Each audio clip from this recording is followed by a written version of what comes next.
Bueno, pues creo que es un formato, no sé, claro, aquí estoy viendo como antiguamente en misa, hombres y mujeres, pues jóvenes y no tan jóvenes. Tengo que sospechar entonces que unos estáis en este empeño de aspirar a un puesto de la especialidad de orientación educativa y otros estáis más que curtidos en el oficio. En todo caso, tanto a unos, más a unos que a otros, seguro que hay inquietudes, hay algunas lagunas, dudas sobre cuál es nuestro quehacer, el quehacer del orientador. Si tenéis a poca experiencia que hayáis podido tener, supongo que como interinos en cualquiera de los puestos que ofrece la Administración castellano-leonesa, la Consejería de Educación, pues os habréis encontrado, os habréis topado con más de un escollo, más de una incomprensión, más de una laguna de tipo normativa o reglamentaria o legal que os haya inquietado, y este puede ser un buen momento, pese a que la tengáis resuelta, pues para compartirla con los demás.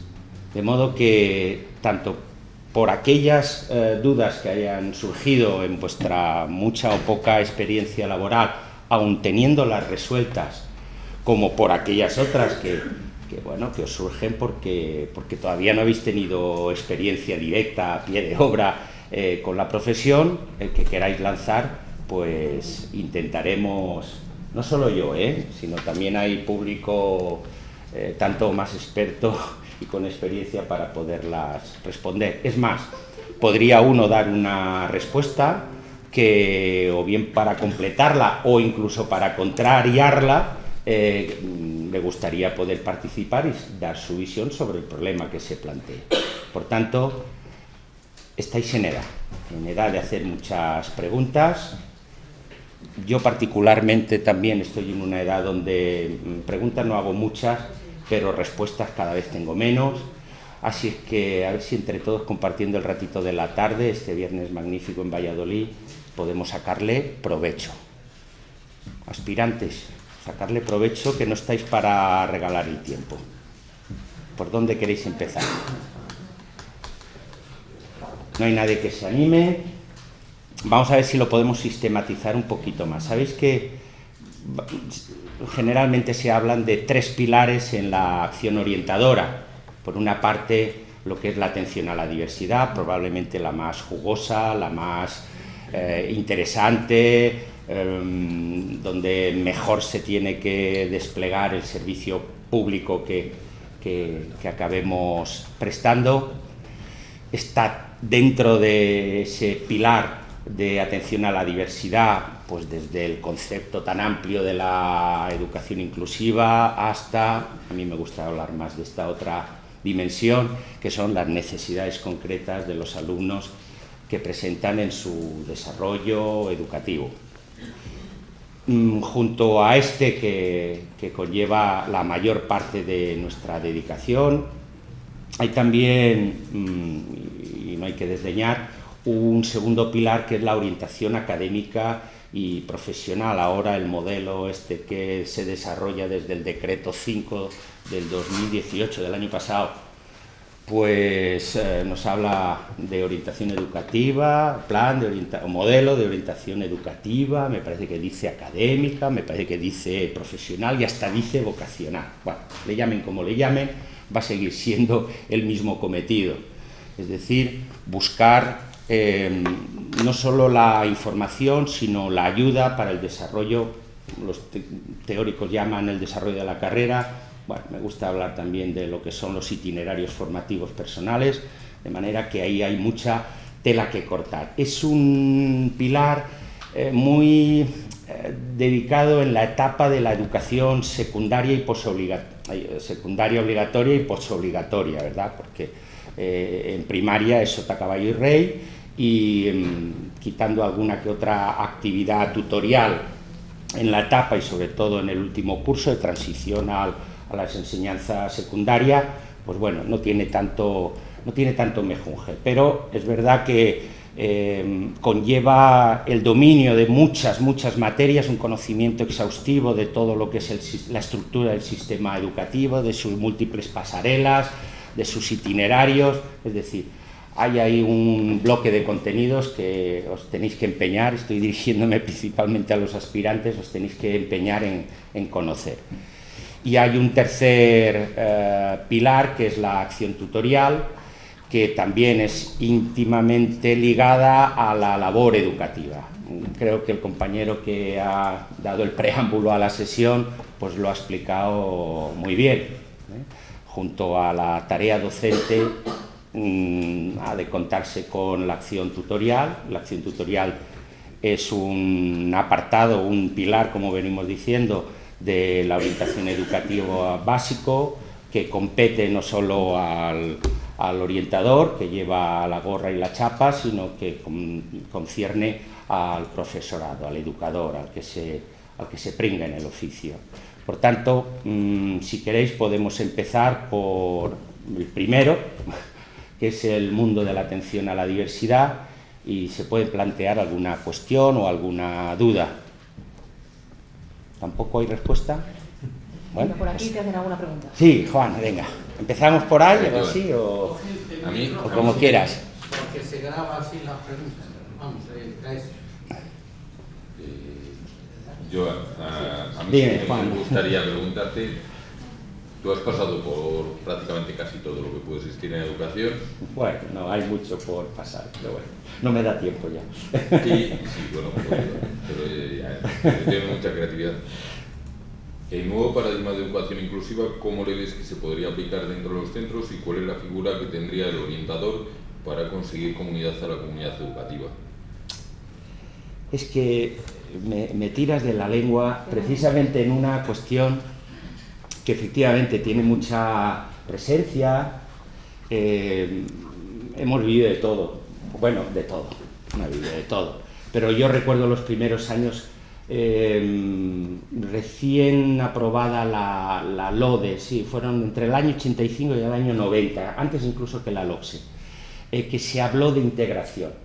Tú no lo recordarás porque no habías nacido, pero en esos años los centros que eran de GB, y los institutos, ya eso lo dejo aparte, ¿verdad?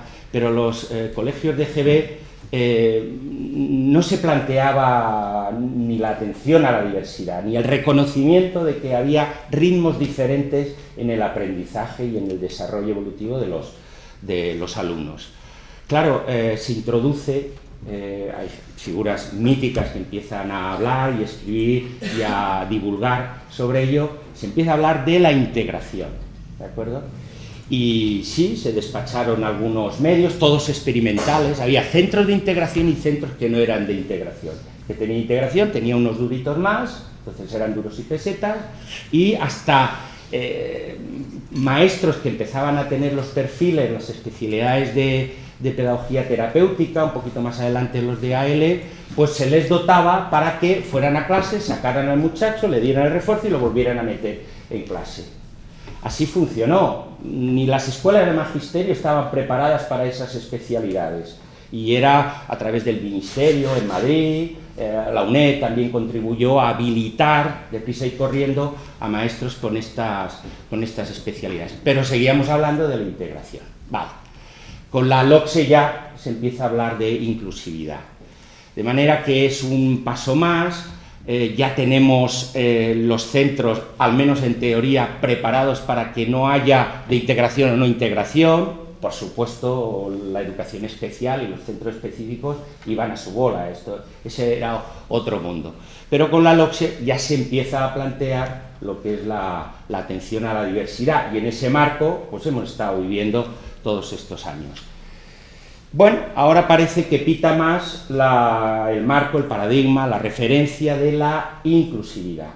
Bueno, hay sesudos estudiosos de estos asuntos, yo no lo soy desde luego, que saben hacer sus distinciones, sus categorizaciones entre el modelo de integración, el modelo de atención a la diversidad y el modelo de educación inclusiva, que es lo más de lo más.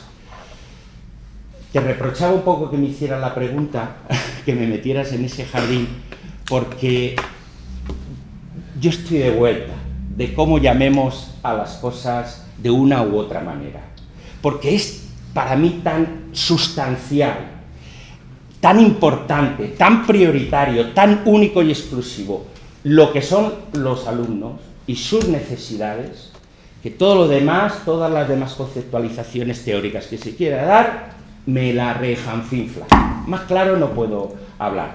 Sabiendo además que no es solo la atención, la preocupación, la reivindicación, incluso política, por un nombre o por otro que hay que hacer, ni tan siquiera solo centrarnos en lo que para mí es lo más sustancial, insisto, que es la figura del alumno, de sus necesidades, sino que junto a ello, paralelamente a ello, si no hay un modelo organizativo que permita, le llamemos como le llamemos, el potenciar, el crecer, el ayudar a ventilar las desigualdades, los retrasos, los desfases, las necesidades educativas, pues el paradigma, el modelo, como le quieras llamar, nos sobra por todos los lados. ¡Hala! Ahí lo dejo. A lo que yo me quería ir es el orientador, ¿qué pinta en esto? ¿Qué tendríamos que hacer para ser buenos orientadores? Pues muy poco, porque quien tiene que pintar aquí, me he referido a la organización, pues ya lo dejamos sin hurgar en ello, ¿verdad? Pero es la dedicación educadora, la del profesor, pero si es que el alumno con sus necesidades los tiene en primaria 25 horas a la semana. Bueno, 25 no, porque ahora hay especialistas de inglés, de música, de chinchimpum y no sé de cuántas cosas. Pero es el tutor. ¿Y qué valor tiene el orientador? O pregúntame por el valor del PT o el AL. Pero si está con ellos apoyando, supliendo, a veces reforzando, pero la responsabilidad, aunque solo sea porque la mayor parte del tiempo que atiende a esos críos, 25 en primaria, 30 en secundaria, es del maestro. El maestro es el que hay que potenciar. ¿Me explico? Sí. Y el papel del orientador, pues fíjate, si me apuras todavía menos, aunque sea echar un poco tierra sobre el propio oficio o la especialidad, porque en realidad estamos en un protagonismo del ámbito de la asesoría. Bueno, hay unos cometidos, chicos, muy importantes, que son los de la evaluación, ¿verdad? Y en la evaluación hay que ser muy cuidadosos.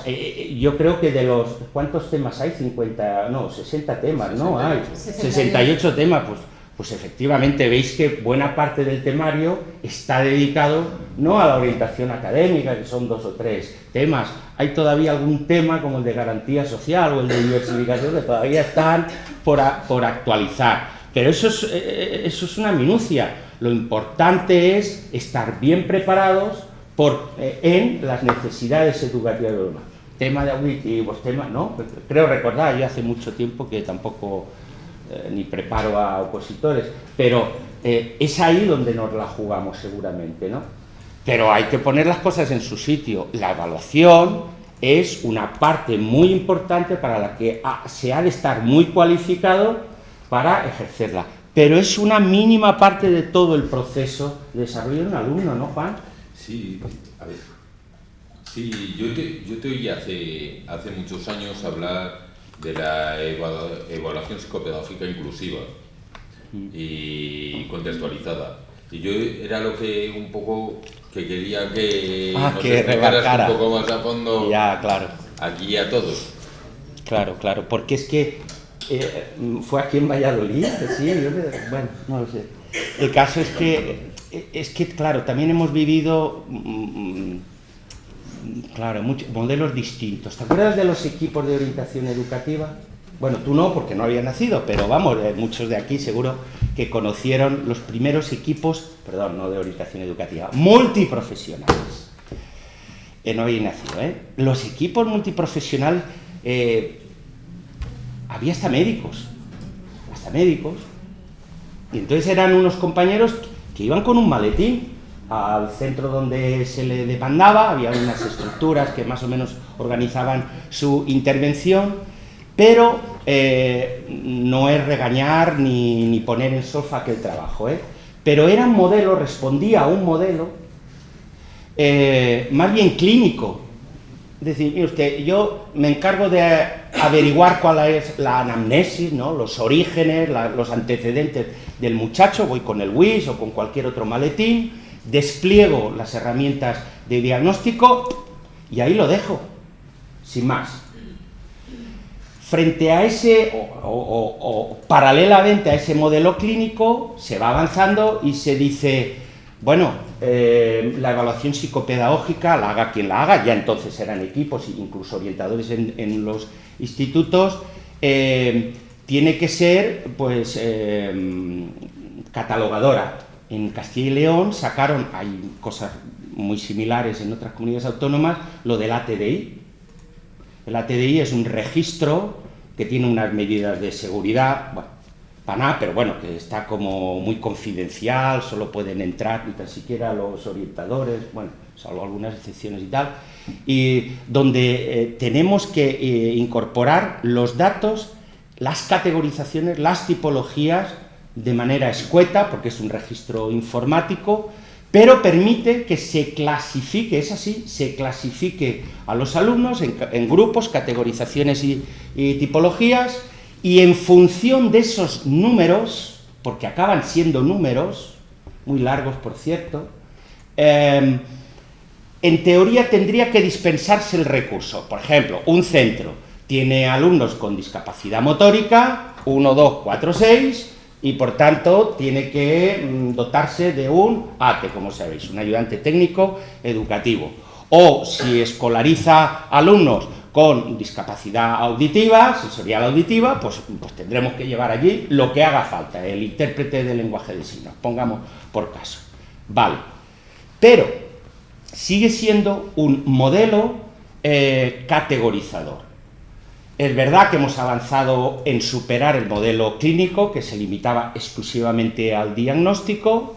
Ahora ya incorporamos modelos organizativos para que, bueno, no solamente sea el diagnóstico, sea también la dotación de recursos, y con los especialistas y la organización de los centros y de otros medios, que podamos tender la respuesta educativa a estas dificultades. Bueno, y finalmente, lo que está poniendo en solfa los dos anteriores modelos es la evaluación psicopedagógica más contextual. Aquella que no requiere necesariamente ni exhaustivas evaluaciones, aunque evaluación tiene que haber, ni ponga énfasis en su categorización, su clasificación, como queráis llamarle, sino que atienda al alumno en sus circunstancias sociales, las familiares, y más allá de si el alumno tiene una categorización u otra, nos arremanguemos para su tratamiento, para la atención, para la respuesta a esas necesidades educativas. Y eso no es solo un modelo teórico, sino que hay muchos centros que así lo contemplan, centros y maestros y profesores que así lo contemplan. Por tanto, ¿qué papel juega el especialista? Pues es un recurso más. ¿Y el orientador? Pues un recurso más, muy importante. Si yo ahora les puedo dar un premio a cada uno, pero lo importante es el alumno, considerando todas las variables de su contexto. Bueno, esto que resulta muy teórico, a ver si suscita alguna pregunta. Un muchacho que presenta necesidades educativas especiales por razón de que en la categorización, pues resulta que le tenemos como discapacidad física y además motórica, ¿de acuerdo? Pero a la vez plantea un retraso curricular por alguna dificultad en la comunicación y en lenguaje, pues significativo, no muy significativo, vamos a llamarle significativo. Pero es que además el muchacho que nació pa' martillo y del cielo le caen los clavos, ¿entendéis? Además de la discapacidad desde el nacimiento de motórica, además de su retraso muy asociado a una especie de disparesia, es decir, un trastorno en su sistema neuronal, pues resulta que tiene dificultades significativas en el lenguaje. Pues pa' colmo, es un muchacho nacido en un ambiente muy vulnerable, de privación social, con pocos recursos, o está en una casa cuna o en un centro de acogida. ¡Hala! Chica, la morena. Dígame usted qué categorización, porque el ministerio y el inspector te va a pedir que lo categorices. Le pones entonces, primero, de educación especial, ¿no? Motórico. ¿Vale? Como necesita, va en silla de ruedas. Y luego, como tiene también tal, y nos lo permite la TDI, segunda categorización, ¿no? Porque hay una categorización de grupo principal y un grupo secundario. También tiene las necesidades de comunicación y lenguaje específicas de aprendizaje, que se llaman ahora, y bajo rendimiento, ¿vale? Y lo tercero, ¿dónde lo clasificamos? No nos cabe ya en el ATDI, porque solo contempla esas dos categorizaciones. ¿Dónde lo ponemos? ¿Era Tomás? No. Álvaro. ¿Dónde lo colocamos? Es estrecho, Juan, este modelo. Es muy estrecho. Pero la criatura sigue siendo la misma, ¿eh? Con evaluación, sin evaluación, con categorización, sin ella. Bueno, no me hagáis mucho caso. Esto le pongo un poco de énfasis para quitarle hierro a algo que le solemos dar en exceso, que es precisamente la labor de evaluación, de identificación de necesidades, de categorización. Ya no te cuento lo que significa para el director, lo que significa para el inspector, todos estos trámites. Cuando lo esencial realmente es lo otro, ¿vale? Por eso me enrollo un poquito más de la cuenta. Yo te quería preguntar, ya que has sacado este tema de la ATDI y que genera mucha consulta, yo también que veo consultas de orientadores, me preguntan muchas veces por los 2 años de desfase. Es decir, ¿en qué casos tiene que haber 2 años de desfase curricular? Porque es una pregunta que ronda por todos los sitios y que no acabamos de... Es decir, ¿en qué casos, si hay alguna normativa que lo contempla? Por ejemplo, incluso en el caso que nos has puesto, físico-motórica y un retraso de comunicación. ¿Es necesidades educativas especiales? ¿Es de ATDI? ¿No es de ATDI? Porque eso es un supuesto que incluso nos puede salir. No, posiciones, sí. Pues fíjate, como se suele decir, agradezco la pregunta, ¿no? Pero, claro, el mito del retraso curricular. Bueno, pues yo voy a empezar respondiendo con una pregunta. Los que estáis no lleváis nada, que habéis terminado la carrera. Decidme una herramienta estandarizada que sea capaz de medir el nivel de desarrollo curricular. Y cuando tengamos con esa herramienta estandarizada, no basta que yo le ponga la pruebita que me conozco de toda la vida, estandarizada, es decir, que pueda calibrar, medir los resultados de la prueba de Pajaritos con el de Ciudad Rodrigo, pongamos por caso, o Ponferrada. ¿Hay alguna prueba? ¿Os han enseñado en la facultad alguna prueba estandarizada?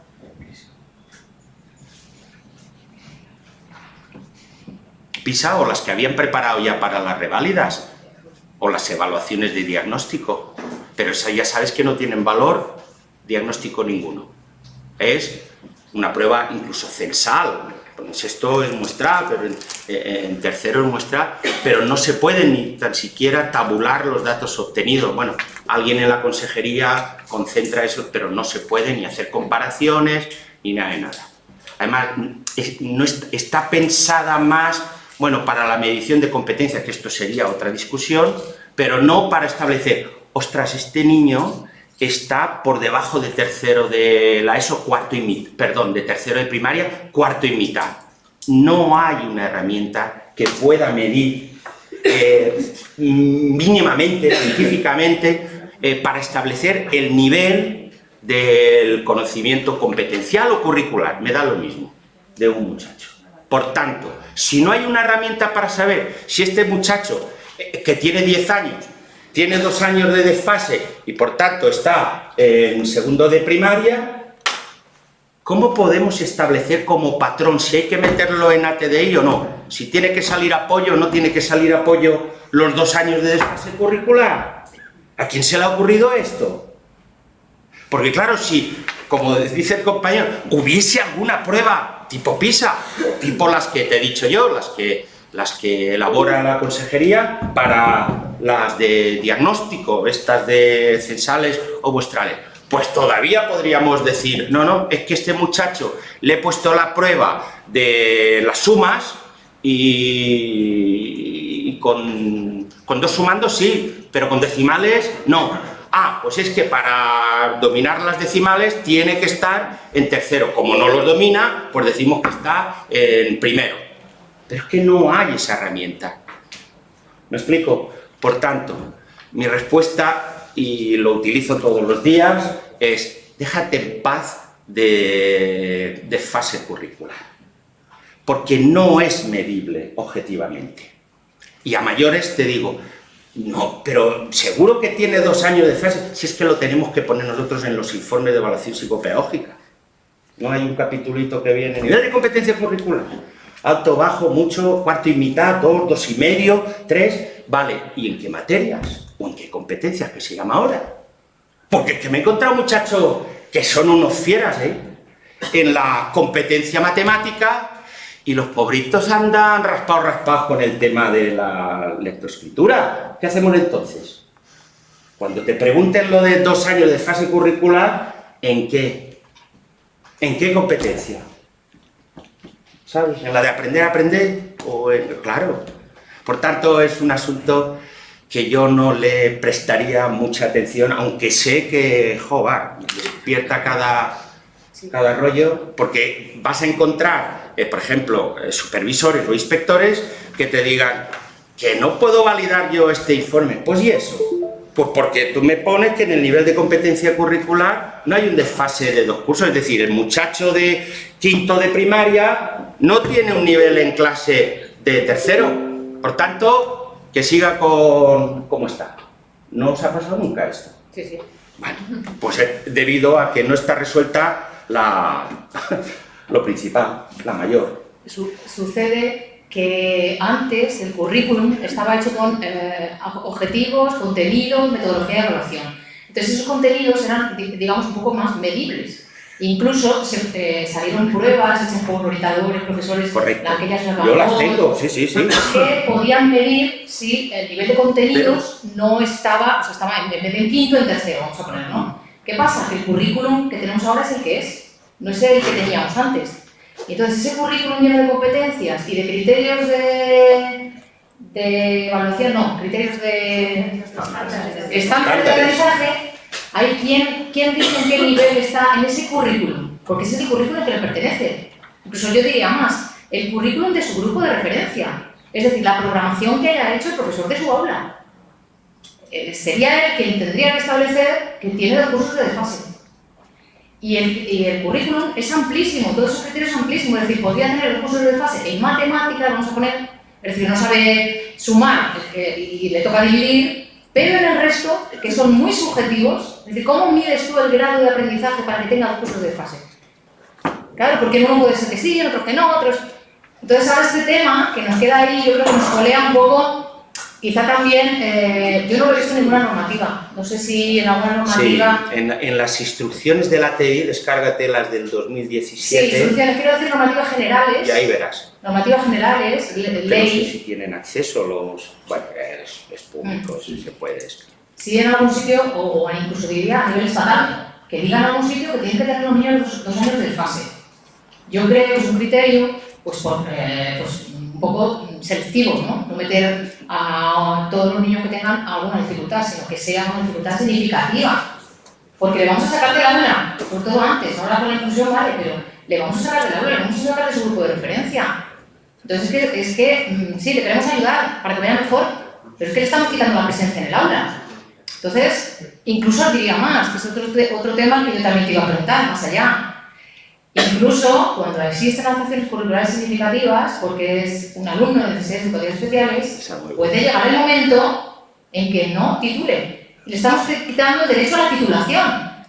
O sea, es que yo para mí que es un tema muy serio. Mariola, ¿dónde lo pone? ¿Dónde pone que un alumno con necesidades educativas y con necesidad de adaptación curricular significativa no pueda titular? Porque si lo pone en algún sitio, que no lo pone, reto, desafío cualquiera, si lo pone, pues yo me habré equivocado muchas veces. Y sentencias judiciales se habrán también equivocado hace nada, este verano. Cuéllar, me parece que es Cuéllar, Segovia. En Segovia, un tribunal, Mondoy Lirondo, ha sentenciado. Y aunque ya no puede resarcir al síndrome de Down con los perjuicios que le ocasionó aquella decisión, sí condena a la consejería a decir, ustedes lo hicieron mal, por una serie de razones que no da tiempo a analizar. Pero me voy a los casos de la experiencia personal. Alumnos que efectivamente el director les dice, pero vayan pensando que su hijo no va a titular, ¿de acuerdo?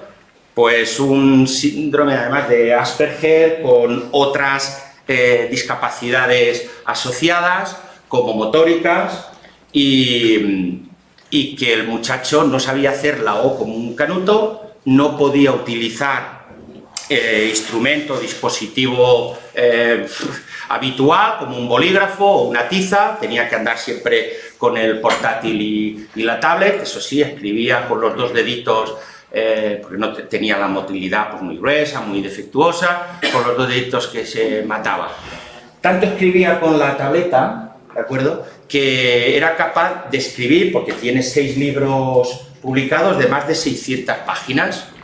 Efectivamente sacó el graduado con 3 materias adaptadas significativamente, porque las matemáticas 0.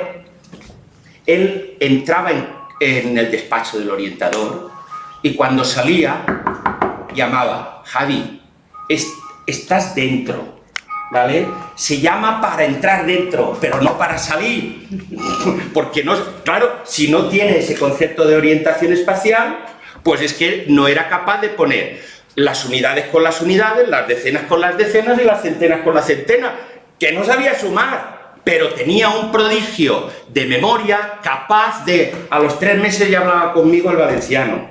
Fue en cuarto de la ESO una niña rusa y aprendió el ruso en menos de un año. Dominio de 6 idiomas, claro, terminó bachillerato, por cierto que ya en la ESO tenía un interés preferente por la historia y se lo llevaba el profesor de historia a darle las charlas a los de segundo de bachillerato.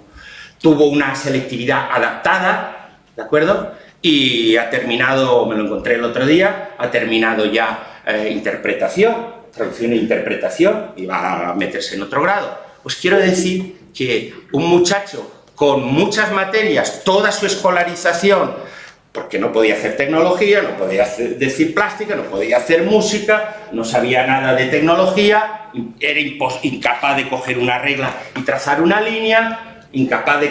Pero la historia de las matemáticas se la sabía de Aguti, de geografía e historia nos daba, y de lengua y literatura se sabían libros enteros memorizados.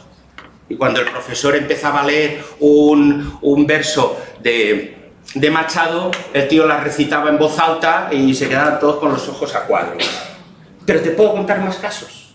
Por tanto, claro que esa aseveración de letra gruesa, claro, es que con la adaptación curricular significativa no va a poder. Pues depende, claro que sí, pero no, esa no es una limitación. En cambio, lo que sí es una grave dificultad, esto nos viene muy bien, porque puede ser un caso del supuesto del primer ejercicio. Un muchacho que tiene se puede repetir en infantil, de 3 a 5 años, de 3, 4, 5 años, se puede repetir excepcionalmente, ¿no? Lo sabemos. Es más, es muy reciente lo de los prematuros, ¿verdad? Sí. En lugar de entrar en 3 años, ¿puede entrar en 4 años? Sí, también puede, 36 semanas de gestación, eso ya está en la norma. Vale. Pongamos en el caso del niño que entra tarde por su situación de prematuro o que bueno, con todos los permisos y todos los informes y tal, todas las solicitudes, que en lugar de terminar con 6 años, termina con 7, porque ha entrado un año más tarde en infantil o porque ha permanecido un año más en infantil, ¿vale? No perdáis la cuenta, ¿eh? Entra en 7. ¿Cuántos cursos tiene primaria? 6, ¿no? Por tanto, ¿con qué años tiene que terminar? Con 13. Pero ¿y si repite una vez? Porque arrastra algunas necesidades y oye, hemos acordado que permanezca un año más en quinto, en sexto, me da lo mismo. ¿Qué os parece? ¿Terminaría en 13? Terminaría en 14, ¿no? ¿Sí o no? Muy bien. 14 añitos. Oye, ¿y si lo vemos tan mal que le vendría bien, no vamos a analizar las circunstancias, un añito más? ¿Podría repetir un añito más? Excepcionalmente, cualquier alumno en primaria puede repetir una vez y excepcionalmente una segunda vez, ¿sí o no? Es excepcional, eso lleva no el procedimiento de la decisión del equipo docente, sino que hay que solicitar esa repetición extraordinaria. Con lo cual, ¿por qué edad estábamos ya? En lugar de 14, 15. Claro. 3 de infantil, 6 de primaria para cualquier chichiriburri, 9. Pero es que esta criatura son 3 años más que le hemos hecho permanecer. O 2 años y entró un año más tarde, ¿no? En lugar de 3, 4 años. ¿Me seguís la cuenta? ¿Cuántos cursos tiene la ESO? Tiene 4 años. Pues si ha entrado con 15, pues ¿con qué edad termina? Con 19. A ver, yo no soy ningún profeta, pero el pronóstico que viene uno haciendo es que algún año tendrá que repetir. ¿Cuántas veces se puede repetir en secundaria? Para todos chichiriburri, ¿eh? Para todos. ¿Cuántos? 2, muy bien. ¿De acuerdo? Nunca el mismo curso, salvo cuarto, si no ha repetido con anterioridad la etapa. ¿De acuerdo? Pero 2. Entonces, ¿con qué edad termina el muchacho? Bien. ¿Sabéis lo que dice la norma de permanencia, de edad límite de permanencia en la escolarización obligatoria? No en aquellos que sigan programas de transición a la vida activa. Son aquellos alumnos de centros específicos generalmente, que van a cursan la educación básica obligatoria, la EVO 1-2, y luego pueden reengancharse en los programas de transición a la vida activa. Porque eso está tasado hasta los 21 años. Tiene también problemas, pero bueno, metámonos en la escolarización, digamos, ordinaria. 20 años. Y hay chicos que, habiendo seguido ese itinerario legal, como habéis podido comprobar, les decimos, pues usted ya no va a poder repetir cuarto. Pero si solo he repetido una vez en la etapa, ya, pero es que dice que hasta los 20 y hay...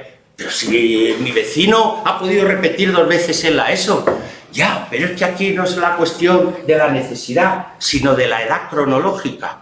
Y como pone que 20, son 20. Tú fíjate qué hueco tiene nuestro sistema legal, refiriéndonos a esto mismo. En transición también hay otro problema. Pueden entrar a partir de los 16 años. Y pueden estar hasta los 21, pero el máximo de años que puedes estar en transición es 3, con lo cual o le tienes un año más allí hasta los 17, o sea, hasta los 18 para entrar a los 18 y luego que pueda terminar con 21, y es que la madre lo que te dice, yo cuanto más tiempo me lo atiendan educativamente mejor, ¿sabes? Pero si el centro de educación especial dice, no, que empiece con 16. ¿Viene en la ley que puede empezar con 16? Sí, pues me lo pone usted en transición. Y cuando llega a los 19 años, le digo, pues podría estar hasta los 21, pero no puede estar más. Otro de las lagunas que tiene precisamente nuestro esqueleto normativo. Por ejemplo, ¿ves? Pero tú no me preguntabas eso, yo me enrollaba por otra cosa. Sí, no, sí, pues lo de las adaptaciones curriculares, al final, claro. la titulación, o sea, sí. No hay ningún sitio donde lo impida, ni en bachillerato. Es más restrictivo en bachillerato, porque las exenciones de materias como el inglés o la educación física, pues son las que tal, pero y para alumnos con discapacidad sensorial, precisamente. Perimotórica, pero también se puede, claro que sí. Porque tú me dirás cómo titulan en bachillerato a un alumno ciego. Que no puede hacer educación física, lo que hacemos es adaptarle el currículum de la educación física pues, para que sea el que a base de juegos o arbitre, es decir, a través de otras actividades pueda desarrollar, se le puede adaptar el currículum de educación física. porque si no está exento y no han autorizado ninguna exención, pues lo que te contesta la consejería siempre es lo mismo. Dice, no, que haga educación física, pero adaptada. Es que va a ser significativa, pues como si no lo es, pero lo adaptan. ¿Me explico? Por tanto, hasta en bachillerato se puede plantear. Pero si hay ya adaptaciones, eso costó en su tiempo. Me acuerdo el primer alumno que presenté a la selectividad con la tableta, con el ordenador portátil, ¿cómo se puso el presidente del tribunal? Hubo que llamar a la presidenta de selectividad central para ver si en ese momento... Ahora ya no, ahora ya con tiempo os pide la comisión que le mandéis las necesidades de adaptación de los chicos que puedan ir en junio o en septiembre a hacer la selectividad con necesidad de un traductor, de adaptación. Hasta los TDAH les aceptan para prolongar un poquito más el tiempo, la duración del examen, ¿sabéis? Pero hasta que hemos llegado ahí, madre mía. Moraleja, si hasta la selectividad y hasta los propios estudios universitarios se adaptan a estas circunstancias, ¿cómo no lo va a hacer el sistema educativo? Pero es verdad, Mariola, que te puedes seguir encontrando hasta con orientadores, hasta con orientadores, pero profesores, tutores, directores, jefes de estudio, inspectores, que te vienen diciendo que no, que como hay una modificación tan significativa y tremenda del currículum, pues ¿cómo va a tener el mismo título que todos los demás? Pues vaya un pan como unas tortas. Tú dame patadas por... No, tranquilo, a la canilla, que vamos bien, estoy controlando ahora, controlando las consultas de Twitter. Que te enrollas mucho. Bueno, yo quería, ahora que se va a decir el tema de... Que se va calentando el asunto, de que eso es. Yo quería lanzar una arenga, ¿no?, a los comunicadores, porque cada vez creo que somos más los docentes que creemos nosotros, ¿no? Y que nos tomamos en serio la intervención, los autos interactivos, ese tipo de cosas. Pero sí que es cierto que hay mucho escéptico. En secundaria hay mucho escéptico, creo que yo conozco. Muchísimo escéptico. Y duele mucho ver cómo compañeros que están dedicados a pedagogías, profesores, especializados en su materia, en historia, en lengua, lo que sea, los mejores, niegan la existencia de financiación, o dicen que hay mucho diagnóstico, bueno, que hay mucha historia. Entonces creo que por ahí es una batalla que tenéis que empezar a ganar. Pero claro, no a través del informe o de la organización, que es el problema, sino a través de la didáctica y la pedagogía, sobre todo, con los compañeros. Pero hay que darles herramientas, utilidades, pequeñas cositas, muy pequeñas, pero que faciliten la vida. Entonces quería abrir este melón, por así decirlo. El escepticismo dentro del gremio, tanto en secundaria como en primaria, que a mí quizás es una cosa que más me llama la atención. Ver cómo hay en los primeros niveles de primaria escepticismo con respecto a diversas atenciones a la diversidad que lleva a cabo, especialmente pues, de la atención, TDAH, todo esto. Disculpadme que yo no controlo la tecnología, todo bien. Bueno, a ver qué opináis vosotros sobre este tema. ¿Queréis alguien? Por no ser yo el que... Pues es que has abierto un meloncito ahí muy guapo, pero muy bueno, muy bueno. Has apuntado un concepto que me parece digno de destacar, que es la sobrediagnosticación, ¿no? La hiperdiagnosticación o como quieras llamarlo. Porque efectivamente ha ocurrido a lo largo de la historia. Antes no existían enfermedades que ahora existen. El DSM-5 pues cada vez es más gordo, pero los tratados de medicina 3/4 de lo mismo, naturalmente. Pero es verdad que ha habido en estos últimos, yo creo que sí, 15 años, una sobrediagnosticación de un trastorno que tiene mucha divulgación, que realmente es un problema para muchas familias, para muchos alumnos, yo creo que más para las familias que para los propios alumnos, pero bueno, es otro cantar. Y claro, si el muchacho es un rabo lagartija, pues le ponemos la etiqueta y el diagnóstico, pero echando viruta. Si el muchacho es inquieto, contestón o a veces es un desafiante en su comportamiento, le ponemos rápidamente la etiqueta. Sabiendo además que los diagnósticos clínicos es no solo recomendable, sino necesario que lo realice un facultativo del mundo de la salud, cosa que no somos nosotros. Pero claro, si la mamá va al médico con el muchacho y se lo dice al pediatra de cabecera, el pediatra rápido pone allí, pero a mano, de estas escrituras que a veces te cuesta entender, pone a mano que probablemente un TDAH, lo pone así, tenéis que haber recibido diagnósticos de pediatras de esta manera, y le pone abajo Concerta cuarto y mitad, y se va más contento que unas castañuelas. Claro, la mamá viene al instituto y dice que es que todo lo que le pasa al muchacho es esto, lo que me ha dicho mi pediatra, que como el muchacho es tan así de inquieto, que le vaya probando la dosis y vaya progresivamente, que a lo mismo viene un poquito dormido, pero que a lo mejor a última hora está que se sube por las paredes. Bueno, pero que a ver si usted me ha dicho el pediatra que le hagan unas adaptaciones o que lo sometan a una evaluación. Sí, hay un protocolo, vosotros sabéis cuál es, donde tiene que haber una coordinación entre los servicios de salud y los servicios educativos. Pues todo eso, fenomenal. Bien, dicho esto, a continuación tengo que decir que los que padecen con la clasificación del pediatra o no, padecen trastornos de conducta, y hay aquí compañeros míos que saben, es que no me atrevo ni a comentar.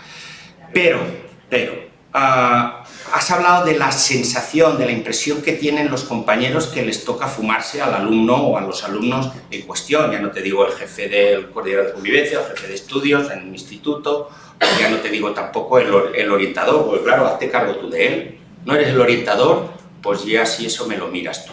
Claro, el orientador hasta puede despachar de su horario semanal de 30 horas, pues como no tienen cerca un equipo específico de conducta y no hay manera esto de por dónde cogerlo, hasta todos los días les tiene una hora, fíjate, una hora. Pero a las otras 29, quien se lo fuman son los demás compañeros. Bien, ¿hasta qué punto a los compañeros les tienes que, lo que tú dices, dotar de pequeñas píldoras? Pues es un trabajo que se realiza habitualmente por parte del orientador. Tiene recursos, tiene conocimientos, y si no los tiene, los adquiere, los prepara, llama al equipo de conducta, llama a quien haga falta, con tal de poder dar respuesta en el instituto, vamos, en el colegio, ante esa necesidad. Pero claro, viene la segunda parte, que digo yo, la de los 26 horas que lo tienen los demás profesores. Y si no hay un mínimo para los TDAHs y para tantas otras necesidades educativas, si no hay detrás una, en primer lugar, sensibilidad, concepción, no sé, yo lo que decía a los compañeros es, Dios no lo quiera, ¿verdad? Pero si te vieras en la circunstancia de tener un hijo así, o síndrome de Down, o con tal discapacidad, o cual necesidad, ¿dirías lo mismo en la sesión de evaluación? ¿Dirías lo mismo? ¿O es necesario que uno tenga que padecer, si es que se padece, porque para otros es un don, una gracia, tener a un niño autista, con lo que aporta, o Asperger, o síndrome de Down, o con cualquier discapacidad? ¿Pensarías lo mismo, dirías lo mismo, si en tus propias carnes tienes esa circunstancia? Por tanto, ahí hay mucho trabajo que hacer, que no lo puede hacer ni las normas, ni el mejor de los orientadores, ni la mejor estructura de medios, de equipos, ni de nada. Eso por descontado. Pero a continuación también tengo que decir, y es por lo que, bueno, en parte de mi experiencia profesional me quise pringar, hay estructuras organizativas que al menos facilitan, que crean condiciones para que la atención a la inclusividad, la atención a la diversidad, mejoren su funcionamiento, mejoren, palíen al menos esos defectos. Y es por donde, en la postura más posibilista, yo vengo decantándome.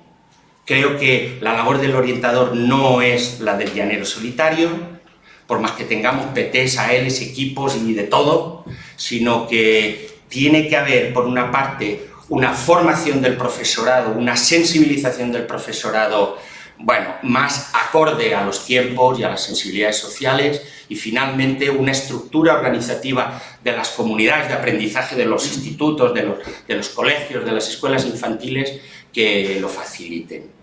Sin eso no hay manera, con lo cual te quedo como estabas, ¿vale? Pero sabiendo que lo que no me ha funcionado es la confrontación o la riña con los compañeros o las homilías del cura que charla a los que van a misa, claro, y despotrica contra quienes no van. Quiero decirte que ese argumento no funciona, y y la alternativa no queda otra, es el que tira del carro para los equipos directivos, para los compañeros, es el orientador, que se tiene que dejar un poco la piel ahí, sí, y no desentenderse. Bueno. Yo creo... Recogiendo ese tema, claro, que tira el carro sobre el orientador, y aquí es donde habría que abrir también el melón de las horas de orientador. Vosotros tenéis un horario lectivo. Muy bueno, macho, es que tú venías preparado, ¿eh? No, pero es que de lo mejor, de lo mejor. Entonces, me conto la problemática. Entonces, las horas. Yo conocido orientadores que están a las tardes en los centros. Es que están a las tardes, pues que no, pero orientadores que se pasan a las tardes en los centros. Y las horas lectivas, tío. Entonces, hay las horas lectivas, claro. Entonces, quizás una reivindicación, y vosotros igual podéis ser ahí vanguardia, que yo creo que es una creencia que tenemos los centros educativos, es estar más abiertos al exterior, en horario de tarde, porque al final las mañanas las familias están cada uno en su determinado punto de trabajo, y por las tardes hay más disponibilidad. Y entonces, lo que quizás, donde los centros educativos creo que estamos perdiendo la batalla es en esa atención en los horarios de tarde. Y ahí los orientadores creo que podéis quizás liderar, ser la vanguardia de ofrecer desde el primer momento a las familias una banda horaria en tarde, que os serviría además como un argumento de peso para quitar una vez por todas las horas lectivas que nos dan ridículas de psicología o de valores éticos o de social. No digo que sean ridículas las mujeres, pero creo que no tiene razón de ser un orientador en mitad de su labor de orientación de una familia.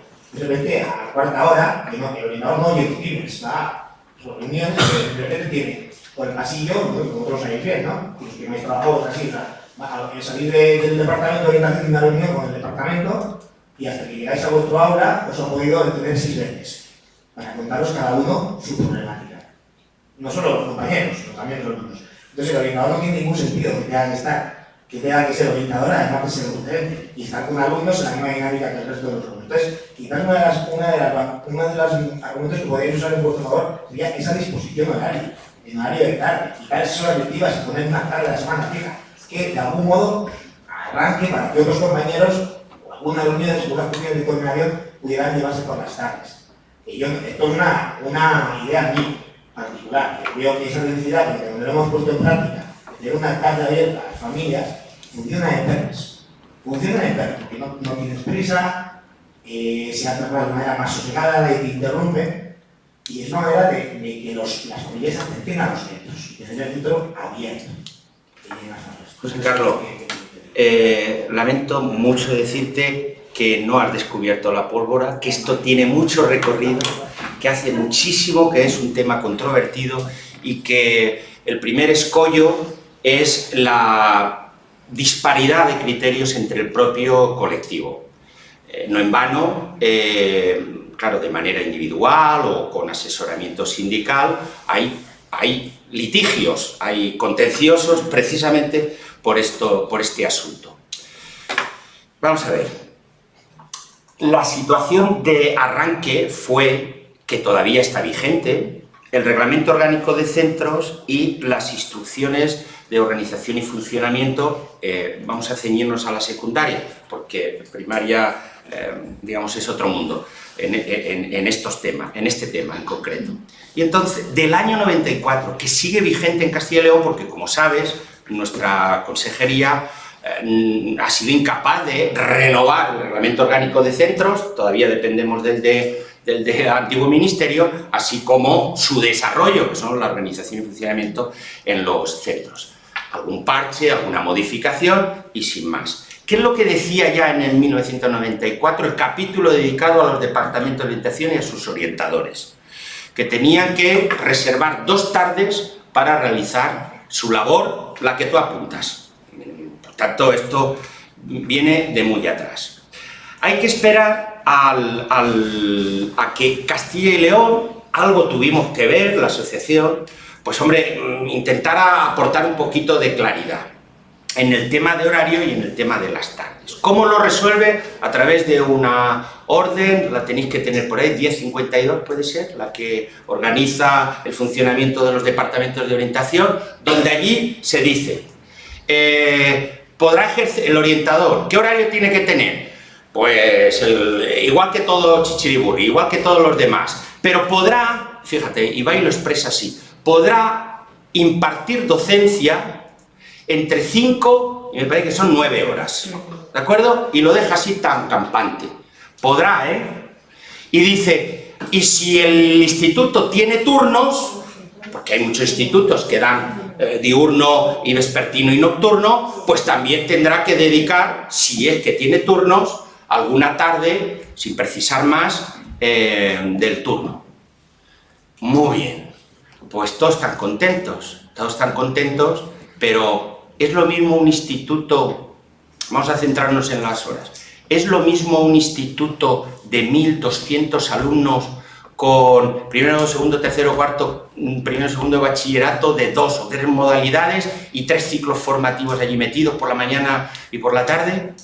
Que un centro como el de la Alberca con 52 alumnos, bueno, es un IESO, con 52 alumnos, 4 pelados en primero, 4 pelados en segundo, tercero y cuarto. ¿Es lo mismo? Pues parece ser que sí, porque el de 1500 tiene, ¿cuántos orientadores? 1. Ya empieza a haber alguno con 2, ¿eh? O con cuarto y mitad. En Salamanca tenemos con 1 y medio. Vale, pero muy poquitos. ¿Y sabes el de la Alberca de 60 alumnos cuántos tiene? 1. ¿El horario es el mismo? ¿La dedicación que le podamos prestar tiene que ser la misma? Pero 9 son poquísimas para el orientador. Y 5 son muchísimas para el del instituto de 1500 alumnos. Por tanto, hay un desarreglo en esa solución que es que no merece ni comentarlo, ¿no? Esto es pura matemática. ¿Sí o no? Luego entras en el litigio del podrá, porque es textual, podrá. ¿El podrá es un verbo, un tiempo verbal imperativo o potestativo? ¿A qué se refiere el podrá? ¿Que tendrá que hacer entre 5 y podrá llegar hasta 9? ¿O que en función de las características, que es como yo quiero interpretarlo, ¿no? En función de estas diversas características de multitud de centros, pues hombre, si es de 1500, pues que no haga ni 5, pero si es el de la Alberca, que le eche 9, ¿no te parece? ¿Es potestativo o es imperativo? Pues te encuentras con direcciones provinciales, provincias o directores de centros que te dicen, no, aquí podrá, no, pues te voy a poner 6 y estoy cumpliendo la norma. ¿Me explico? Y en otras direcciones provinciales te dicen, hombre, es podrá. Si es el Juan de Juni, no sé cuántos alumnos tendrá, ¿no? No hay aquí un Juan de Juni. Pues aquí a lo mejor a este menda del orientador o orientadora le vamos a tener sin clases. ¿No estás conforme con ello? Pues voy a la siguiente, digamos, contrariedad. Y es, vale, supongamos que sea imperativo el podrá y que tiene que dar 5 horas de clases. ¿De qué? ¿Qué da? Pena. Pena. Lástima. Porque estuvimos esperando un decreto de especialidades del profesorado donde cuando llega la modificación derivada de la LOE y el 11, resulta que, ¿te acuerdas? Pues mira, por ejemplo, los ámbitos de PEMAR los puedes dar tú porque eres licenciado, o sea, eres de la especialidad de Geografía e Historia, porque antes era lo de diversificación. Bueno, pues hicieron estos retoques. Psicología pues resulta que era algo, una materia que habíamos llegado a impartir y tal, parecía afín, no estaba asignada, pero como parecía afín a la formación, nuestra especialidad antiguamente se llamaba pedagogía, psicología y pedagogía, pues muchos institutos, verás tú la psicología en bachillerato, hombre, ¿me explico? Pero es que con la nueva modificación del Real Decreto de Especialidades no nos dicen ni mu, ¿me explico? Bueno, pues el conocimiento de lengua y matemáticas es una optativa de refuerzo, coño, no podrás tú dar algo de lengua y matemáticas en primero y segundo de la ESO, que es para, bueno, ahora se puede hacer optativas de refuerzo en tercero y cuarto también, pero bueno, vamos a suponer que es lo más fácil, en primero y segundo. Viene el de lengua y literatura de la especialidad y dice, ¿qué viene en el decreto? Que esa materia la tengo que dar yo. Y en matemáticas dice, pero la parte de conocimiento de matemáticas la tengo que dar yo. Pues tampoco puedes dar eso. Por eso digo que es que lo único que puedes dar es pena. Porque materia es materia, no. Ética, bueno, valores éticos, que te vienen de filosofía y dice, ¿qué poner? Pues el horario para mí. Por tanto, es un fleco sin resolver. Y lo peor es que si ahora hacemos un referéndum entre los 200 asociados, unos A, otros B y otros opinan que C. ¿Me explico? Mira, en esta misma mesa debatí ni más ni menos que con la presidenta de todos los orientadores, ¿verdad? Hay que seguir reivindicando los 250 orientadores. No, sí, por 250 alumnos, un orientador. Depende. ¿Por qué? Porque hay orientadores en centros de adultos. Un centro de adultos de ESPA, de educación secundaria de personas adultas, ¿de acuerdo? Hay un orientador a tiempo completo y los hay con 200 alumnos, ni llega. Tienen regulada la docencia que pueden dar allí también. Hay algunas materias, como allí hay enseñanzas no formales y tal, que puede dar. Pero ahí, como si hay 300 alumnos, con uno hasta les sobra. ¿Me explico? En cambio, tenemos institutos con 1.500 alumnos y para conseguir un segundo orientador que tocaría, pues hecha la división, pues resulta que te las ves y te las deseas. Por tanto, eso está muy bien para titulares y reivindicaciones, bueno, hasta sindicales. Pero hay que pasar de la letra gorda e ir a caso por caso, a la atención a la diversidad, a que no hay dos. ¿Sabes lo que es un CEO? Allí hay un orientador y hay CEOs con apenas 60 alumnos, por desgracia para la realidad de nuestra tierra. ¿Te das cuenta? ¿Cómo vas a comparar eso con un IESO, con un centro integrado de FP? Que no, hombre, que no. Que eso queda muy bien en titulares, que la letra es muy gruesa. 250, ¿y por qué no 125? ¿De qué estudio científico se ha sacado esto de los 250? Apostaríamos por algo así como buscar una pequeña diversidad para los centros. Pues claro, hombre. Lo que pasa es que la administración es reglamentarista, cuadrada, ¿verdad? Cartesiana, pero hombre, hemos avanzado mucho. Teníamos unos imperios ahí. Claro, hombre. Los criterios que contemplan esta pequeña. O sea, que tendríamos que una TDI para centros, entonces. No me hables, Maite. A mí se me oye bien, pero bueno, a la larga no. Pero supongo que no hablamos de equipo. Que supongo que todo esto se regulará cuando se desarrolle el decreto de orientación, ¿verdad? Tenemos el decreto de el modelo, el 5 de 2018 creo que es. Entonces, cuando se regule, cuando se hagan las órdenes... Me encanta. Me encanta. Es que tengo una visión muy buenista de esto. Pues y hay que mantenerla. Ya estoy yo de contrapeso. ¿Sabes? Entonces, creo que todas esas reivindicaciones quizás son las que tenemos que poquito a poco elevar, pensando que la administración pues no conoce de primera mano todo lo que pasa en los centros. Por desgracia, a veces parece, al menos, da la sensación de que están muy alejados de las realidades. De los compañeros, que tampoco saben y les tenemos mejor que no quieran.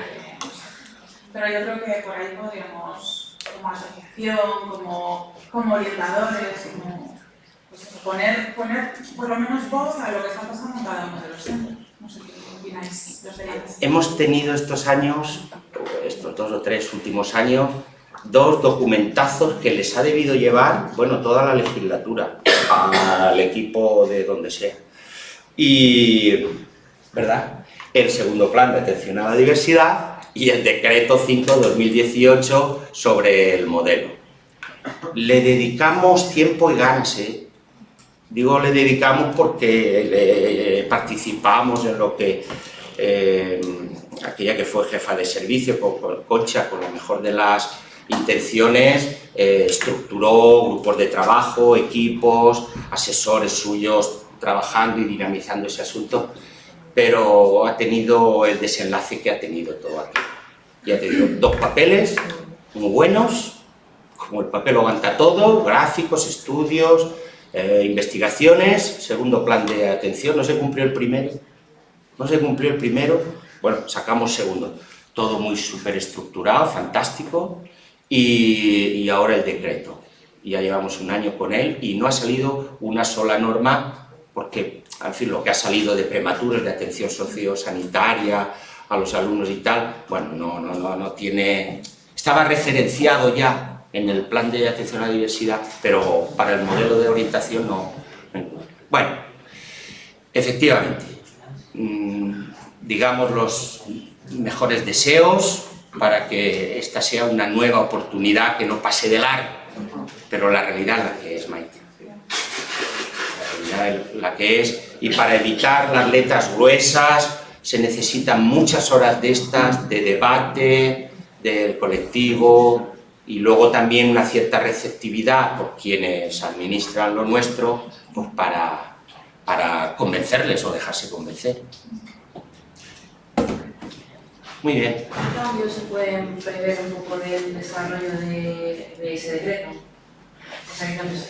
Pues es que ya me has oído un poco la desilusión, pero también te advierto que el modelo este que hemos citado, bueno, recompone, sistematiza, reordena, pero no ataja o no entra, desde luego no a regular, porque no es la obligación de un decreto, ¿verdad? Para eso están luego las órdenes que lo desarrollen. Pero si la estructura es la que es, pues no va a cambiar gran cosa. ¿Qué más da que haya un equipo, ¿cómo le llaman ahora? Multiprofesional para toda la región o no sé qué, ¿no? No, es un planteamiento, básicamente, los decretos tienen que ser leyes muy generales para permitir un desarrollo a posteriori. Entonces, claro, el problema es que el decreto salió, como os ha dicho Joan, en el 2018, ha pasado un año, ha sido un año perdido, ha podido haber elecciones, cambio de gobierno, ¿vale?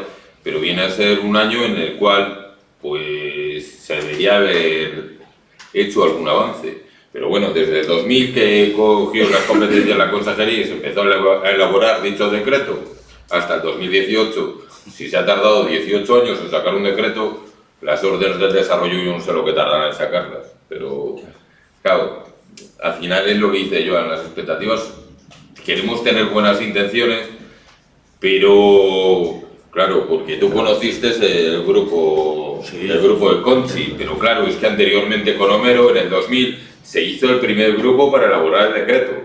Y el grupo de Conchi estamos hablando del 2014. Y en el 2018 sale el decreto que hubo el grupo de Mariola, el de EMA. Claro, es que ha habido como 15 grupos de profesionales que han aportado, sobre todo desde la asociación, sus ideas, intentando involucrar. Cada vez que hay un cambio de gobierno, pues son 4 años, pues todo se vuelve a caer y se vuelve a empezar de cero.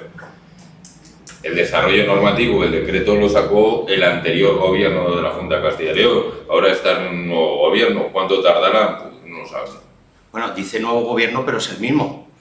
Porque más justificación podría tener si la formación de gobierno fuese de otra... Bueno, pero es que ha sido la misma. De hecho, la directora general, de la que hemos dependido muchos años, pues hasta antes de ayer. Es decir, que ha tenido pues, como mínimo 2 legislaturas, ¿no? 8 años. Esta UCI cogió, pues fue en el 2012 hasta el 2018. Lo que ha salido de orientación lo ha sacado la anterior directora general. La orden del 2012 y luego ya el decreto de orientación.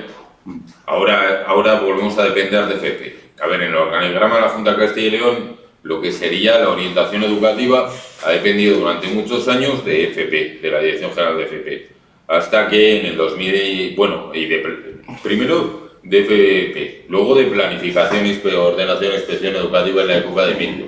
Luego innovación. Luego pasó a Innovación Educativa ahora ha vuelto a FP. Entonces ahora desde FP se volverá a potenciar la orientación profesional, probablemente, que en el Ministerio están sacando ahora un nuevo plan de orientación profesional. Yo creo que van a desarrollar un campo de orientación profesional. Pero ¿qué pasa? Lo triste es que todo lo que se había trabajado desde innovación, en equidad educativa, en atención a la diversidad, que hubo varios jefes de servicio, además que estuvieron trabajando en eso, con muchísimos grupos de trabajo, se le va a dar salida a toda esa literatura normativa y de reflexión que hemos hecho. Pues tuve que... Por eso desconfío del papel y me confío más ya en... Pero lo que venía a decir yo es que la estructura con el decreto tampoco cambia tanto, porque una cuestión que se debatió mucho en su momento, pero claro, todo se puede llegar a un consenso o no, es por ejemplo el de la permanencia de departamentos de orientación o servicios de orientación, que les llama ahora el decreto, en los propios centros de primaria. Solo los hay en los CEOs que tienen enseñanza primaria. Pero hay colegios de 500 alumnos.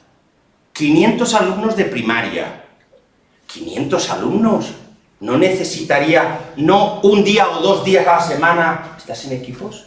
Estoy en CEO. Ah, vale, mira, precisamente. Pero Antonio está en equipos. ¿No merecería estar allí, Antonio, 4 días? Seguro que sí.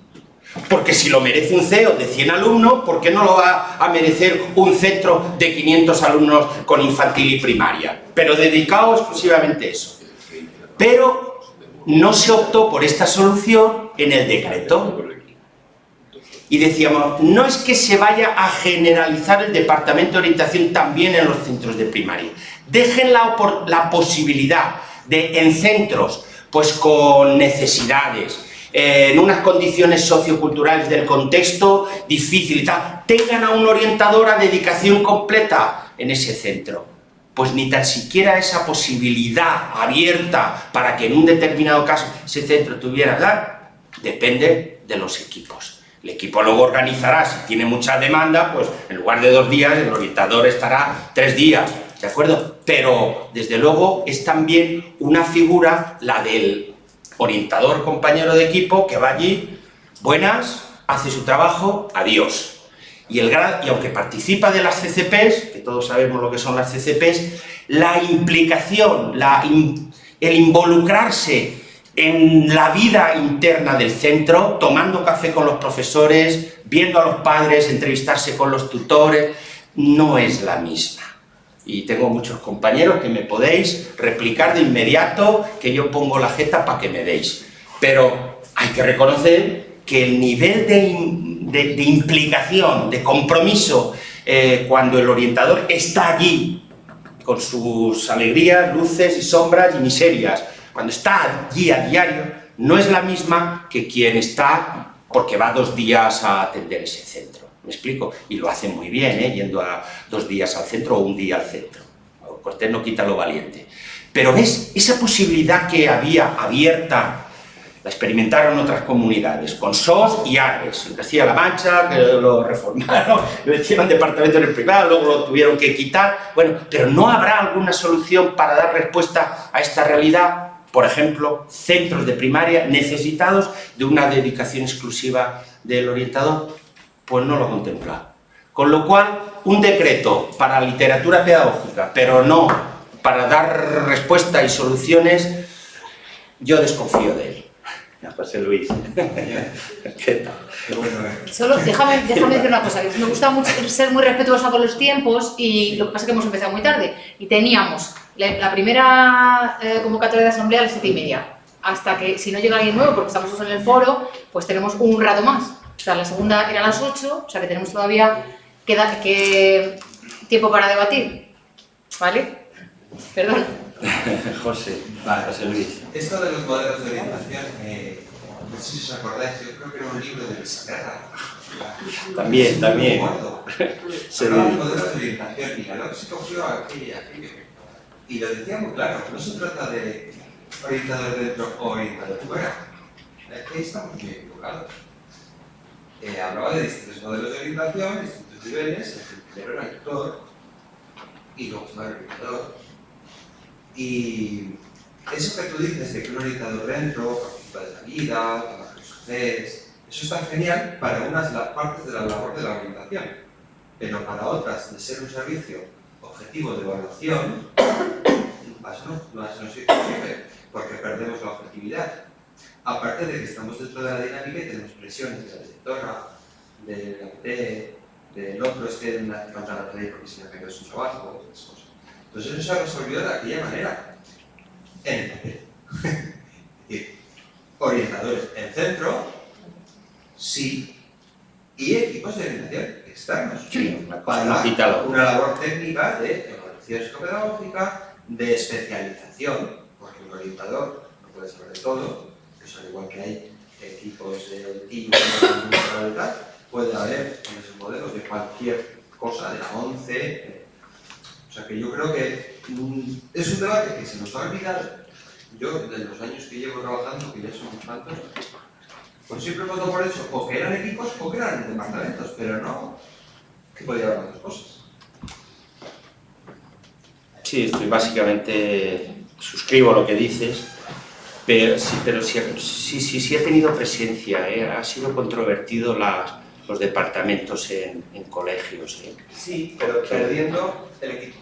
O sea, no, pues, pero es que de Castilla-La Mancha, de claro, Extremadura, se eliminaron los equipos. Claro. Entonces eso es un error. Claro. Pues de la experiencia donde no ha funcionado es donde hubiera sido interesante. Yo se lo decía a Javier antes, o sea, la necesidad de el viernes, de la catarsis ya. que tenemos los viernes en los equipos que no hay en departamentos de orientación, que no hay en CEOs, porque estén solos, está el orientador solo. En los equipos tenemos 4 o 5 compañeros, 3, donde podemos contarnos la semana, podemos contarnos los casos, podemos formación, qué hacemos, qué pasaríais esto, cómo lo haríais, compartimos y realmente se trabaja en equipo. Antes eran 2 días, ahora solo 1, y la tendencia es que igual nos quedamos sin ninguno. Claro, pero si ese es el inconveniente, bueno, tiene una réplica, tiene un contrapunto, que ahora te comento, pero por descontado, si tenemos experiencia de otros modelos que han utilizado, pues, por ejemplo, esta modalidad de orientadores en centros de primaria y sabemos cuáles fueron sus déficits, hombre, con este recorrido pues podríamos mejorarlo. Porque yo insisto que no sé si ha de tener la categoría de modelo o no, pero que hay que dar respuesta a esta situación de centros grandes con muchas necesidades, yo creo que es beneficioso. Creo que por lo menos cabe la posibilidad, yo no sé si es lo acertado o lo fallido, no lo sé, pero que al menos poderlo plantear, a mí me parece que es un camino al menos para explorar, teniendo en cuenta eso, naturalmente. Pero, ¿qué es lo que pasa hoy? Si hay un alumno con discapacidad auditiva, el orientador lo que echa mano es del equipo de conducta al equipo de conducta. Eso funciona hasta en los centros de secundaria. ¿Por qué? Por lo que tú decías, porque se requiere una cierta especialización que sirve de soporte a los equipos. Y los equipos no tienen, estos específicos, no tienen limitación para actuar en primaria o solo en primaria o solo en secundaria, ¿verdad? Es así. Pero ese modelo es factible. Lo que me refiero es que puede haber un modelo en el que haya equipos externos que se dediquen a la evaluación psicopedagógica, contextualizada si quieres, pero bueno, ir con el maletín, evaluar, hacer un informe y decir lo que hay que hacer, y te vas. ¿Por qué? Porque es importante que sea contextualizada, sí, pero también es importante que sea objetiva. Cuando llevas muchos años en un centro, especializado, ya no eres objetivo, porque ya eres uno más. Por eso ahora se habla de cambiar de centros cada poco tiempo. Pero claro, eso es otro.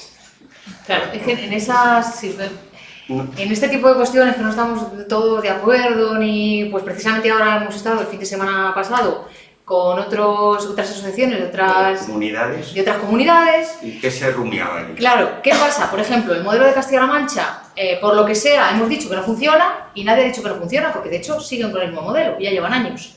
Es decir, creo que la evaluación, esa de la que hablamos, tiene que ser objetiva, pero objetiva de verdad. Es decir, ¿qué datos hay para decir de que el modelo de Castilla-La Mancha no ha funcionado?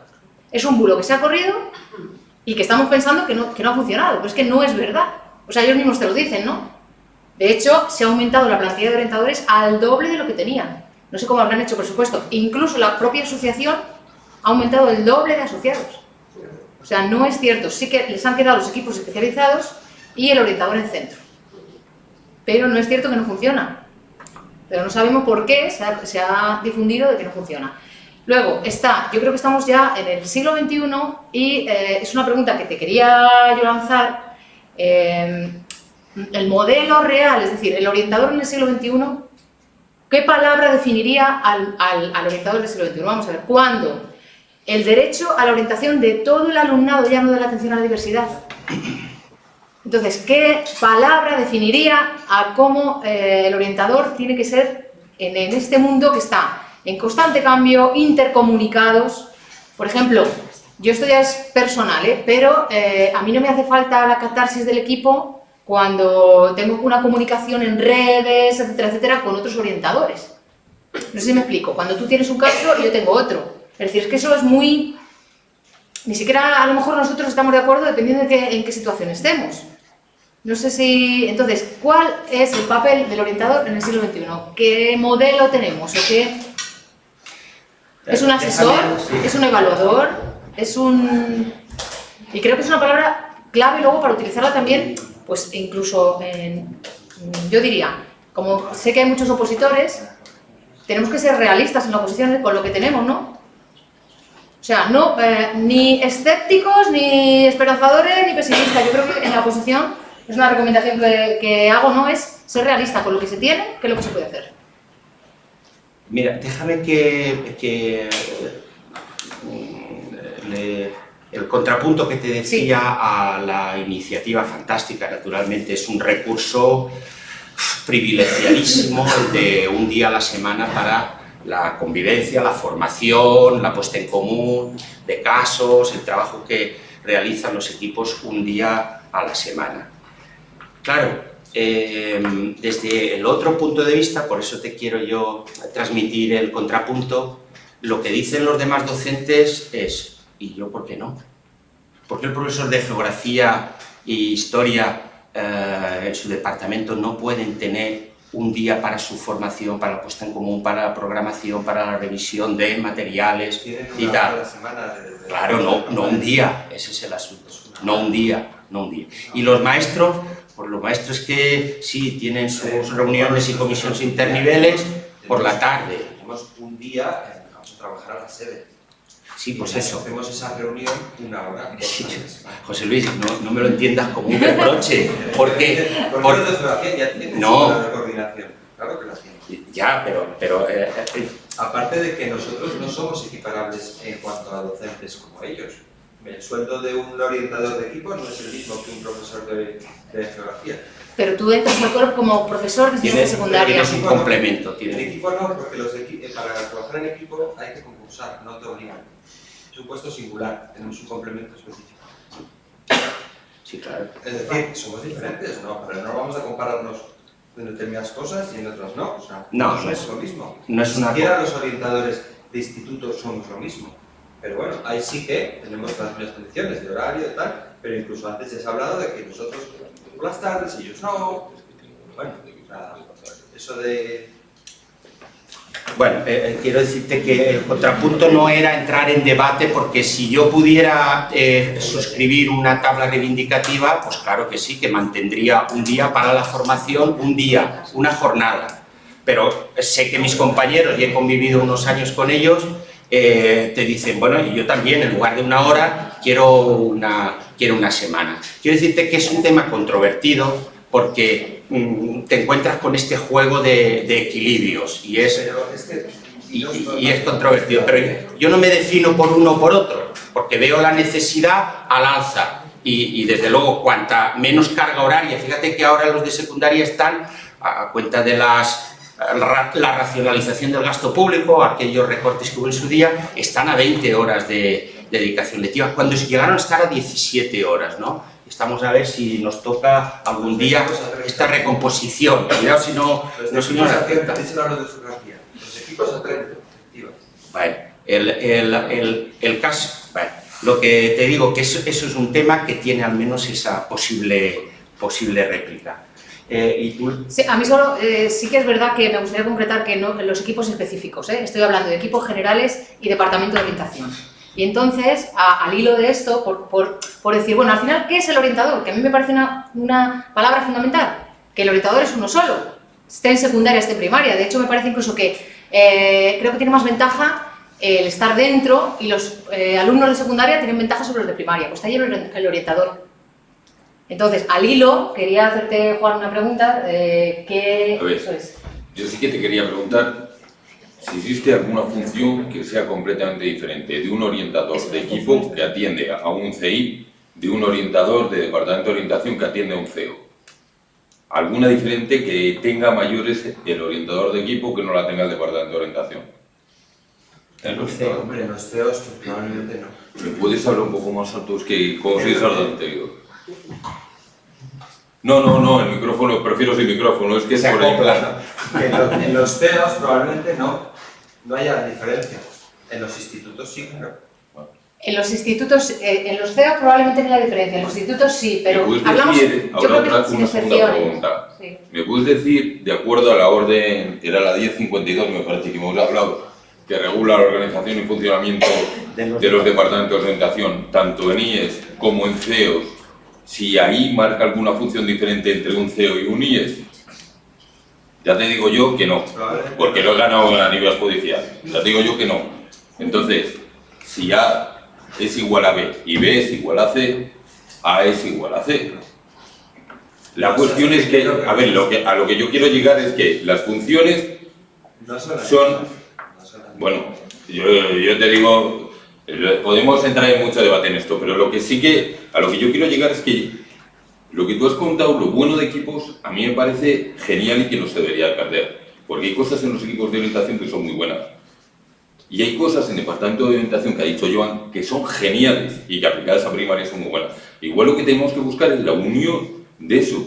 La unión, es decir, tener esos núcleos de formación que pueden existir en todo, tener departamentos de orientación en centros como el CI Fernando de Rojas, en Burgos, que lo conocéis, que están sobresaturados, que puedan intervenir con el equipo, que podamos analizar casos de infantil, primaria y secundaria entre todos, porque al final nos estamos encontrando, y sobre todo en departamentos de orientación, muchísima soledad, pero en equipos de orientación, en muchísimos equipos de orientación, se están encontrando muchos orientadores solos y que el día que tienen, porque les ponen un único día de sede, no dan abasto y apenas pueden tratar los temas que has hablado, que a mí me parece que lo teníamos antes cuando teníamos 2 días de sede y me parecía que era interesantísimo a todos los niveles. Pero ahora el día de sede, que si protocolo de tal, que si tal, que si no sé qué, al final no pueden hablar ni con sus compañeros.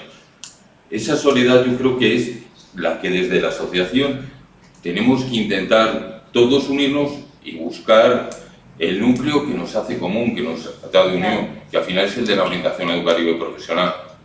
Me da igual que tenga 3 años, que tenga 7 años, que tenga 12 años, que tenga 18. Al final es luchar porque es un modelo de orientación de calidad, lo mejor de unos lo cojamos y lo traspasamos a los otros, y lo mejor de los otros lo traspasemos y lo apliquemos a los otros. Era precisamente una de las consultas de Twitter que nos hemos dado cuenta que estaba utilizando la gente @apoecil sin foro orientación, entonces parece que no llegaban. Pero era precisamente una de esas consultas, es decir, ¿qué papel tiene el orientador en la educación actual? Es decir, ya, pero como conjunto, no separando los equipos, departamentos. Nos queda, porque a las 8 empezaría la asamblea, no sé si queréis hacer alguna pregunta más de atención a la diversidad de este tema, o si queréis... Ah, vale, perdón. Para Joan y para toda la mesa, ya sabéis, yo quería haber ido a Mico, pero para que no se acopie.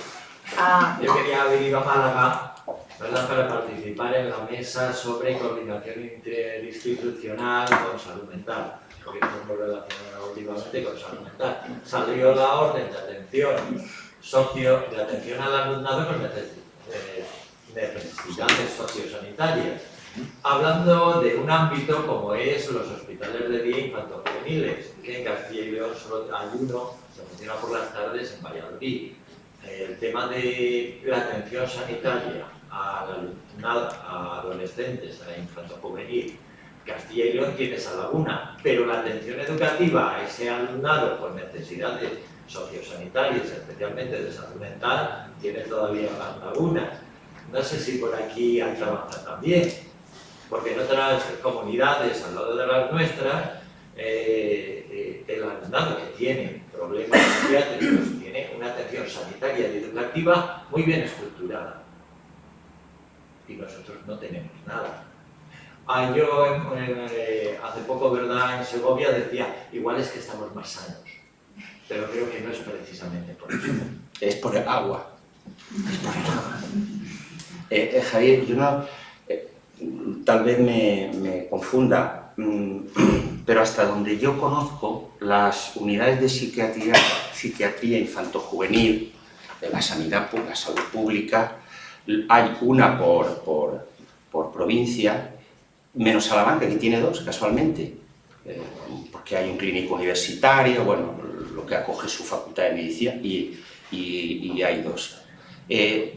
Tiene que haber una, ¿no?, al menos por provincia, y seguramente no dan abasto porque cada vez que pides cita a la unidad, pues como pasa en Salamanca, que hay 2, que pueden ser 3, 4, 5 meses que te tarde en mirar la psiquiatra o el psiquiatra, ¿no?, o el equipo. El problema es que sí, y se dedican a la atención ambulatoria, con lista de espera, con atención cada mes, seguimiento de medicación, muy bien.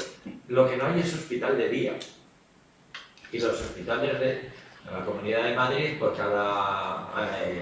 hay 6 hospitales de día para alumnado infanto-juvenil, con 30 plazas cada uno de ellos, más o menos. Por ratio, en Castilla y León correspondería también tener un hospital de día. Claro, al haber 9 provincias, el hospital de día significa atención integral desde las 9 de la mañana hasta las 3 de la tarde. Integral, tanto terapéutica como educativa.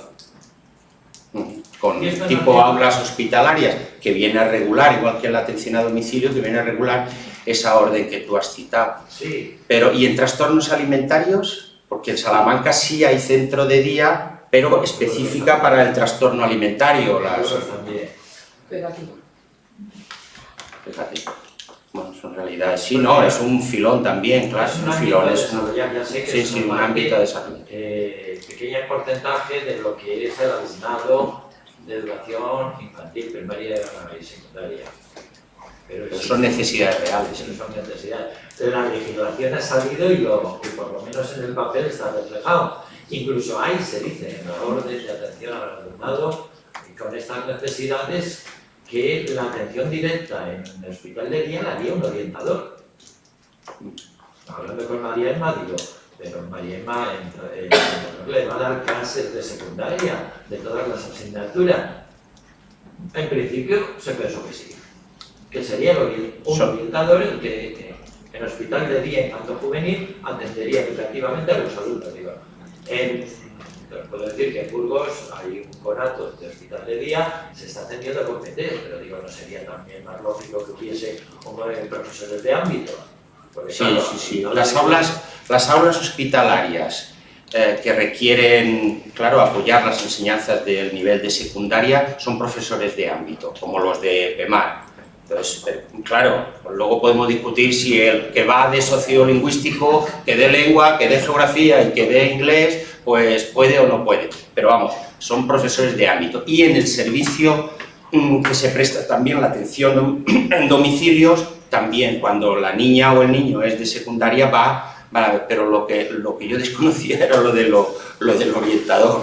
¿Sabes? Eso no lo desconocía.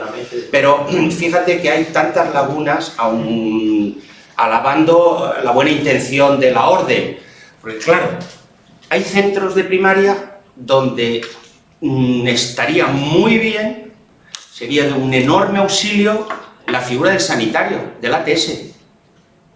Hay centros de escolarización prioritaria para alumnos con trastornos, no voy a llamar gastrointestinales, ¿no?, pero alimentarios o del metabolismo, ¿no? Bueno, ahí vas al maestro, le dice el padre, ¿le puede poner esta insulina? Nah, es intravenosa, pero esto no cuesta nada hacerlo. Y el maestro dice, pues que yo no soy quién, no me quiero comprometer. En el instituto teníamos una neverita, pero tenías que contar con la buena voluntad de quien quisiera administrar tal o cual medicamento, ¿verdad? Ese es un ámbito, como tú dices, a explorar, que tiene, desde lo que tú has comentado de las unidades, que hay alumnos donde tienen que recibir este apoyo, así, hasta esto tan simple. Hay un colectivo de alumnado que está creciendo, que yo había oído que es un colectivo grande en países como Japón, que es el alumnado asentista por razones psiquiátricas, por razones emocionales. Incluso conocí un caso que ha estado yendo el policía encargado de la ciudad a su casa para ayudar, para llevarla, es imposible. Porque claro, tiene otras necesidades. No es una dejadez, una falta de valoración de la educación, ni por parte de sus padres ni por parte del alumno. Habrás visto que vosotros pasáis por muchos centros y con dificultades, precisamente alumnos con dificultades, conducta, muchachos que presentan cuadros de autolesión o de agresividad o violencia, ¿vale?, en los que dices, un ATE, un ayudante técnico educativo, debería dotarlo la consejería pues para precisamente apoyar, ayudar, a veces no es solo limpiar la baba, o a veces es, bueno, retener, tranquilizar, en fin, tantas cosas que se presentan con alumnos con estas características. ¿Te puedes creer que un ATE solo se concede cuando el alumno es discapacidad física, motórica, porque hay otra subcategorización no motórica, motórica? Es decir, alguien que tiene un problema digestivo, que no mastica bien o no huye bien, la ATE no está para eso, no se da para eso. ¿Me explico? O muchachos que tendréis seguro tratados con estos cuadros, ¿no?, clínicos. Es decir, a veces reglamentarlo tanto, pues tiene estas consecuencias a la hora de dotar de medios.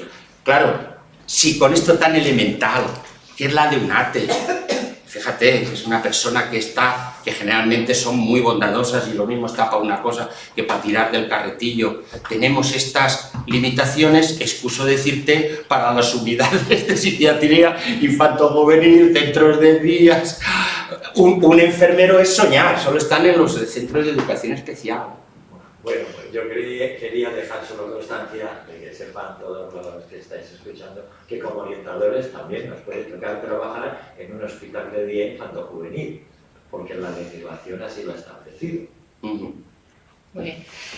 Perdonadme que os tengo que cortar porque son las 8 en punto y el tiempo es el tiempo. Muchísimas gracias a Joan por moderarnos este debate y generar, y podríamos estar hablando aquí ¿y qué pasa? Horas, días, años. Os invito a que os quedéis a la asamblea, lo vamos a hacer lo más rápido posible.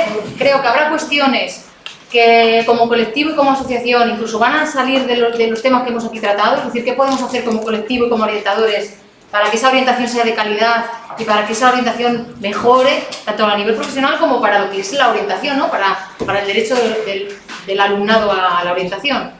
Entonces, si queréis, voy a dejar lo que son 3 minutos por si alguien tiene que ir al baño, beber agua, levantarse de la silla. Me encantaría tener más tiempo y hacer una dinámica como se lleva ahora, tipo, venga, movemos que si no, no se aprende y lo volvemos, pero es lo que tenemos. Muchísimas gracias por haber venido y por participar.